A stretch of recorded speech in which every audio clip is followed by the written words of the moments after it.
শুভেন্দু অধিকারী আর দিলীপ ঘোষের নেতৃত্বে কোন সীমান্ত দিয়ে ঢুকবেন, আমরা কোটি জনতা আপনাকে রিসেপশন দেওয়ার জন্য সেদিন উপস্থিত থাকবো এবং সরাসরি সীমান্ত থেকে কাশিমপুর আর কেরানীগঞ্জে নিয়ে যাওয়া হবে।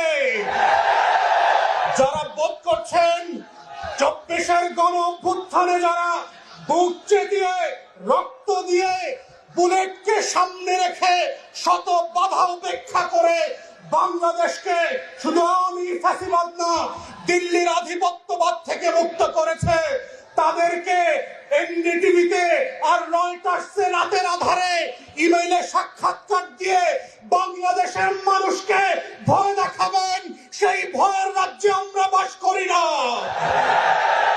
শত শত হাজার হাজার লক্ষ লক্ষ আবু সাইদ মুগ্ধরা বুক চিতিয়ে বাংলাদেশের প্রান্তে প্রান্তে সীমান্তে সীমান্তে পাহারাদার হয়ে বসে আছে বাংলাদেশের লাল সবুজের পতাকাকে হেফাজত করবার জন্য। যারা বোধ করছেন আপনারা কয়েকজন সিনিয়র বাটপার জ্যেষ্ঠ সাংবাদিকরা টকশোতে গিয়ে কথা বলবেন আর বাংলাদেশের মানুষ শেখ হাসিনার পক্ষে লড়াই করবার জন্য প্রস্তুত আছে। বাংলা কিউআর যেখানে নগদ পেমেন্ট সেখানে সারা দেশে 10 লাখেরও বেশি মার্চেন্টে নগদে পেমেন্ট করুন খুব সহজে। গত 17 বছরের ইতিহাস দেখেন, গণমাধ্যম বিরোধী দলের বক্তব্য প্রকাশ করে নাই। টকশোতে বিএনপি জামাতের বক্তব্য ছিল না, কোন গণমাধ্যম তাদের খবর বক্তব্য পর্যন্ত প্রকাশ করায় আদালতের নিষেধাজ্ঞা ছিল। তারপরেও কিন্তু গণ অভ্যুত্থান ঠেকাতে পারেন নাই। মাথায় রাখেন, শুধুমাত্র গণমাধ্যমের ইতিহাস দিয়ে, শুধুমাত্র আওয়ামী ফ্যাসিবাদের কিছু দালালদেরকে দিয়ে টকশো করিয়ে বুদ্ধিদীপ্ত ভাবে বাংলাদেশকে আবার আওয়ামী রাজকরণ করবেন, সেই বাংলাদেশ দিল্লিতে ফিরবে, সোনার বাংলায় ফিরবে না।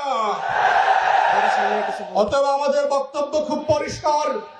আমরা সরকারকে বলছি, বিভিন্ন জায়গায় বরিশাল সহ আমরা খবর পাচ্ছি আপনাদের দলের নেতা কর্মীদের পৃষ্ঠপোষকতায় আর্থিক লেনদেনের মাধ্যমে আওয়ামী লীগের গুন্ডা পান্ডারা পুনর্বাসিত হচ্ছে। পাড়ায় পাড়ায় মহল্লায় মহল্লায় আওয়ামী লীগের পরিচিত সন্ত্রাসী ক্যাডাররা হেলমেট বাহিনীরা আবার ফিরছে, তাদের সাথে একসাথে মিলেমিশে বরিশালে মাদকের ব্যবসা করছেন।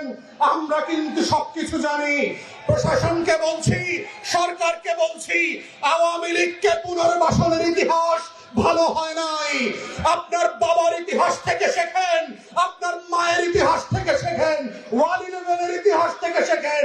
এই দজ্জালকে যদি পুনর্বাসনের চেষ্টা করেন, দজ্জাল পুনর্বাসিত হবে না, আপনারা নির্বাসিত হয়ে যাবেন। তাই গণ অভ্যুত্থানকে নিয়ে যারা তালবাহানা করছে, জুলাই গণ অভ্যুত্থানকে প্রতিদিন গণমাধ্যমে টকশোতে বিভিন্ন নাটক সিনেমায় কিভাবে করে উপস্থাপন করছে, ফেসবুকে অনলাইনে ছোট করছে, শত শত হাজার হাজার শহীদ আহত যোদ্ধাদেরকে জীবন নিয়ে খেলাবেলা করছে, তাদের বন্ধ করবার জন্য আইন করে অবিলম্বে এই লোকগুলোকে আইনের আওতায় আনেন, ফৌজদারি বিচারের মুখোমুখি করেন। তা না হলে রাস্তার জনগণ যেদিন এই ধরনের বাটপার আওয়ামী বিটিমের বুদ্ধিজীবীদেরকে রুখে দাঁড়াবে, সেদিন মব জাস্টিসের কথা আপনারা বলতে পারবেন না।